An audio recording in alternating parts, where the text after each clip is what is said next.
Hello beautiful people, welcome to my channel Become the Disruptor. My name is Magda, I'm a trauma-informed therapist, and today we're going to be talking about the two-way street of knowing and seeing.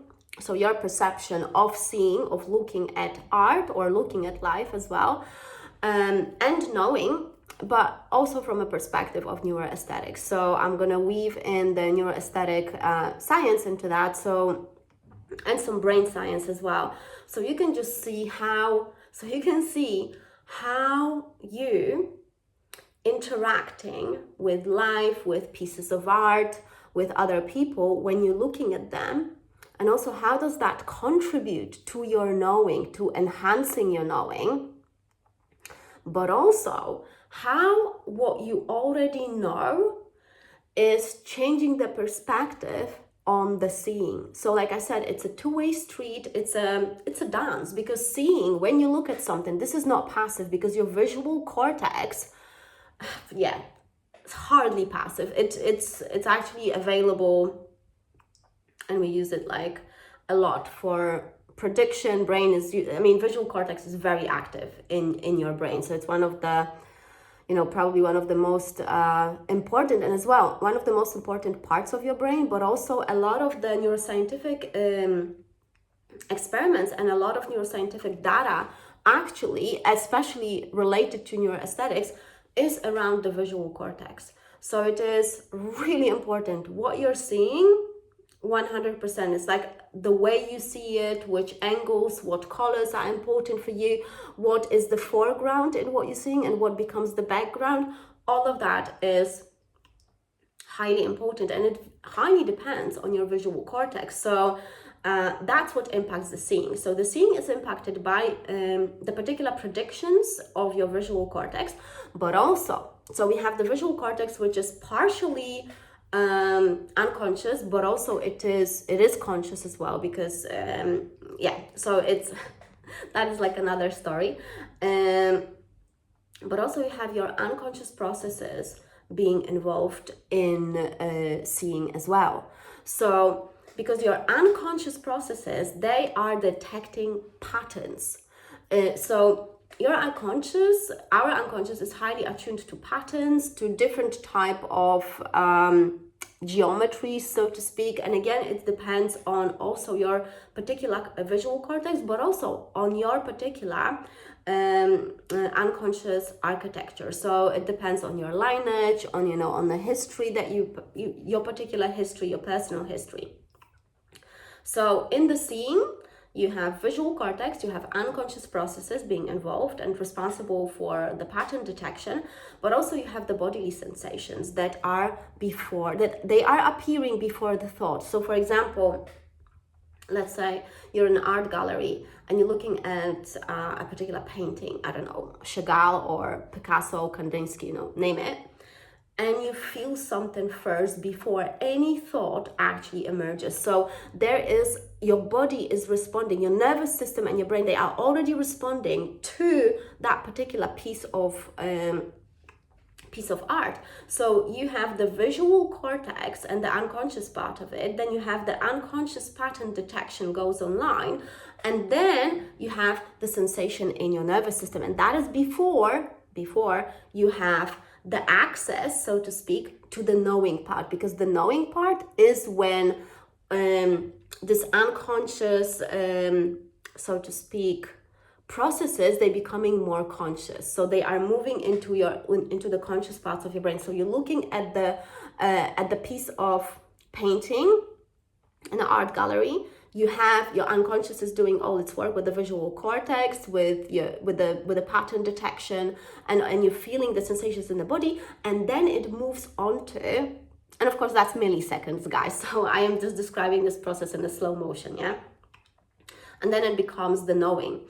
And the knowing is basically your default mode network, which actually is related to the memory and to your learning. So there's a lot of unconscious processes happening, but then when it becomes conscious, that's when the story of the particular piece of art becomes online. So you start adding language to it. So like I said, you're making meaning out of it, you interpret that. So all the things that had been happening unconsciously within you, they started becoming conscious, and you start interpreting and making meaning about a particular piece of art or music, whichever that is. But these are your meaning making processes, and these are your particular interpretations, because someone else's unconscious or will cause them to feel certain things, and therefore lead them to different interpretations and different meaning making.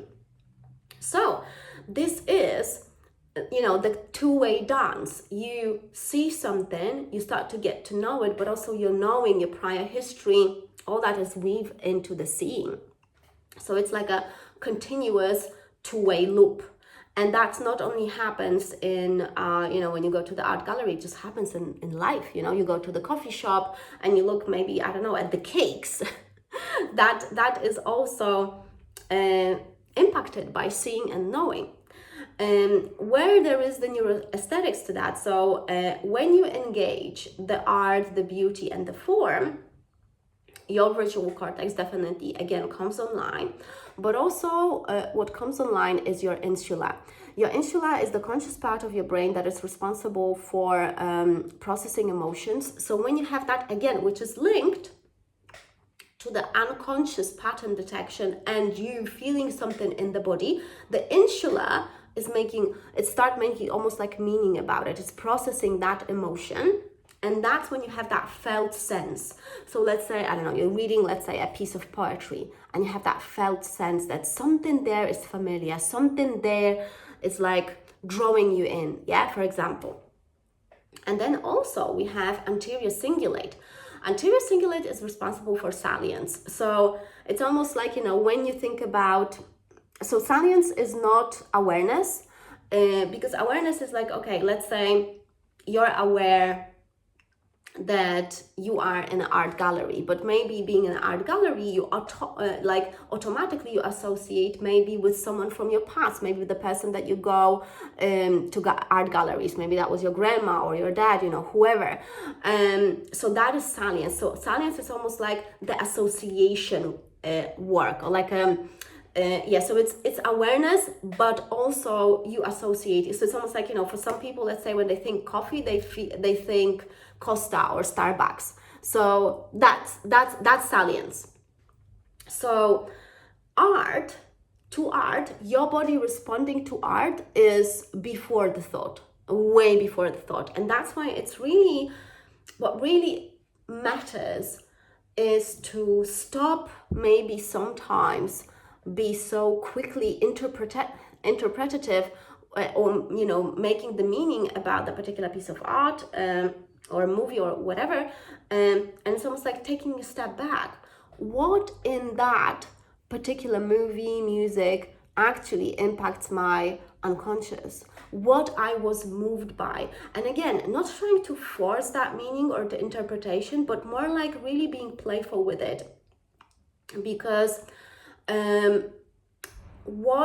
it's almost like sometimes when you interpret too quickly, it's almost like your conscious, the conscious parts of your brain are just simply trying to seek certainty. And, certainty is not necessarily sometimes the best way of looking at art, because that's when you seeking certainty. It's more sometimes, especially with art, meaning making, that's could be some form of dysregulation, not necessarily, but just again, you kind of think about it for yourself, and you discern it for yourself, because you're a mature adult. So that's why a lot of the times, for example, you cannot really think your way out of the perception, because there is something deeper in your subconscious that almost like maybe needs to arise for you, so you can embody something before that becomes an insight, if that makes sense.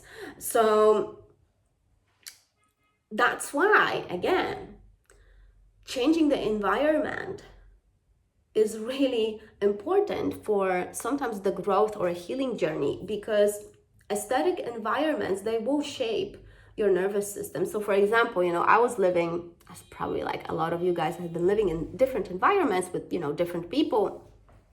And I know now specifically what sort of environments are conducive for the growth and for the healing of my nervous system. This is it. Like, you know, that environment, which is very, I don't know, probably like, you know, very tidy, and doesn't have many things, for me, that's perfect. How it is for you, you gotta ask that yourself, because, you know, that might not be, you know, your way, because it's almost like your aesthetics are not necessarily only about your taste, but they are also about the shape of your nervous system, and the shape of your nervous system is also related to your taste. So again, we have the knowing and the seeing all relating together and creating almost like, you know, the architecture of you as a person. So it's all about how your perception and how your environment and the things that you have in your life, the things that you enjoy in your life, they are reorganizing your brain and reorganizing your predictions. Because again, like I said, to come back to the original thesis, so to speak, there is seeing and there's knowing. They both influence each other. And then it's up to you to adjust these processes, to look at these processes from different perspectives, to see how your environment might be maybe impacting to some of the maybe predictions in your brain and in your nervous system, and maybe tweak them, do something about them, change your behavior, or, you know, changing your environment as well at the same time. So I trust that that was helpful and gave you some more insight about how your brain is responding to your environment, but also art and life in general. How does that link to neuroaesthetics? And yes, and to your healing and to your growth. So if that was helpful, like, share, and subscribe as always. And if you want to book a session with me, you've got the links down below as well. And I'm going to see you in my next video. Bye-bye.